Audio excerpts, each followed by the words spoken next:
I think in time they will. I think in the years between 2025 and 2028 or 2029, Bitcoin is an asset. It's not going away. I used to say, if it's not going to zero, it's going to 1,000,000. And the turning of the corner is when people realize it's not a cryptocurrency, it's a digital property.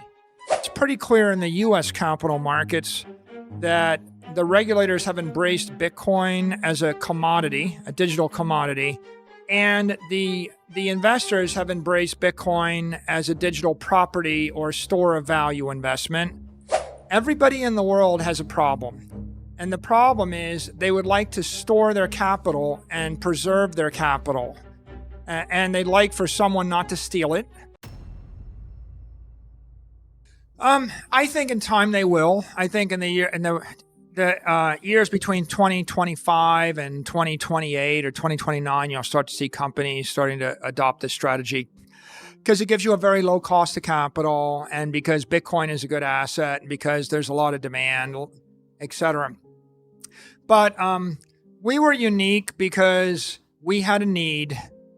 We were in the right place at the right time. And as I said, we didn't really have the plan in the middle of 2020. The plan presented itself. It's hard for anybody else to look at this because 18 months ago, Bitcoin was 16,000 and everybody thought the crypto economy was going to zero. So it's only really been in the past 6 months. You could even argue 12 weeks. It's really January when the SEC approved the spot ETF that the mainstream consensus in the world was Bitcoin is an asset. It's not going away. I used to say, if it's not going to zero, it's going to 1,000,000. But there are a lot of people thinking, oh, it's too good to be true. The government will take away from you. It'll be banned. And I think turning the corner was really essential. And the turning of the corner is when people realize it's not a cryptocurrency. It's a digital property. And if it's a digital property, it's a store of value. And I'm going to buy it as a store of value or buy it through the ETF and hold it a long time.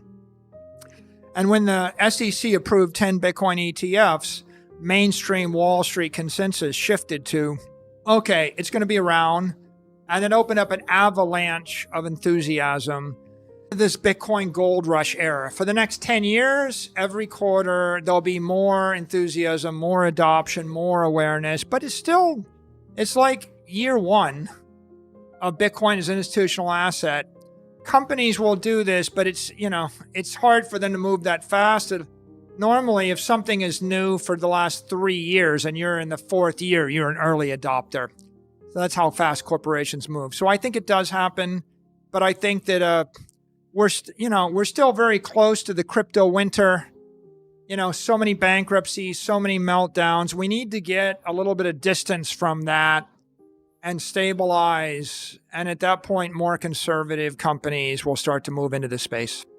I think that in the crypto space, there's so much confusion. There's so many different things going on. Everybody's got so many different things they're working on. And also there's so much chaos and volatility over the past few years. Yeah. With the crypto winter, it's hard to focus. And of course, it all becomes clear in hindsight. If you look back 4 years and then you get out of the crypto winter and you take a deep breath, you're like, oh, I see how that works now. But even I didn't see how it was going to work 2 years ago, right? Yeah, exactly. 2 years ago, I thought I'm going to do it because I can do it. But I didn't understand all of the math and all of the economics and all the theory. After you've done something 3 or 4 times and you've thought about it a lot more, the theory becomes clearer. And there's still a lot of regulatory uncertainty. I mean, it wasn't clear what's going to happen with every single crypto application or use case everywhere in the world for the past 24 months. So there's a lot of people have been waiting for certain shoes to drop or for certain decisions to be made. I think that what you could say in the middle of 2024 is it's pretty clear in the US capital markets that the regulators have embraced Bitcoin as a commodity, a digital commodity, and the investors have embraced Bitcoin as a digital property or store of value investment. And those two things, there's broad consensus on. And if you're building something based on those two insights, you can build a very, very big business, right? Like MicroStrategy's gone from 600 million enterprise value to 35 billion. You can build something big, but those two insights, they weren't clear 2 years ago. Yeah. I couldn't have said, 10 companies on Wall Street will all agree on that 2 years ago, and the SEC will let you sell that. I think we're just 12 weeks into the institutional adoption phase, and every day we watch, money flows into the spot Bitcoin ETFs, and you see 50 million, 100 million, 200 million. You can see it's starting to simmer, and I think that will cause people's wheels to turn, and they'll start to think about what's the next thing. And I mean, these are how markets work, right? Like markets very confused with 27 different ideas. And then all of a sudden, one idea works. Remember, like search engines? And there was a bunch, and then there was Google. Exactly. Remember how about mobile phones? There was a bunch, and then there was Apple.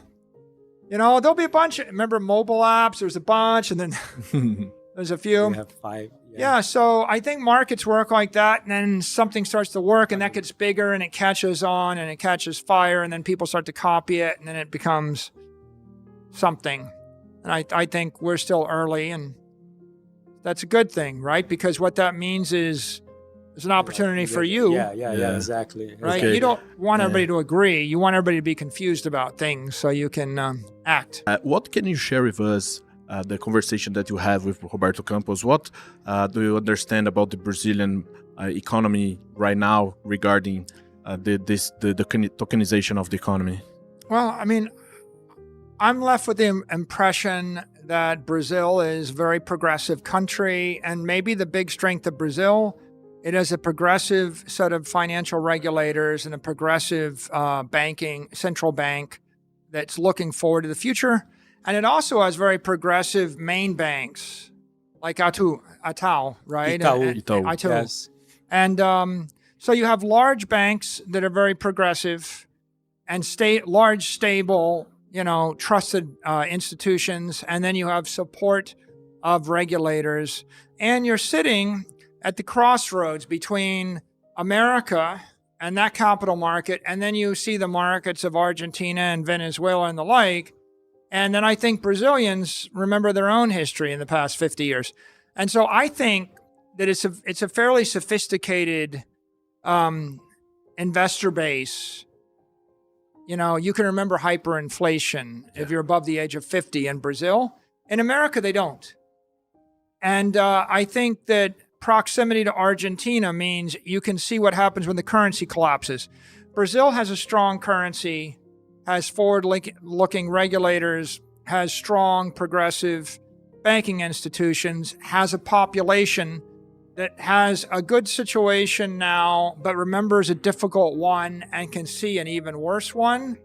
And I think that actually positions the nation really well to be leaders in digital assets. And so much more so than other places. I think that in the U.S., we're doing well with regard to Bitcoin and digital commodities and digital property.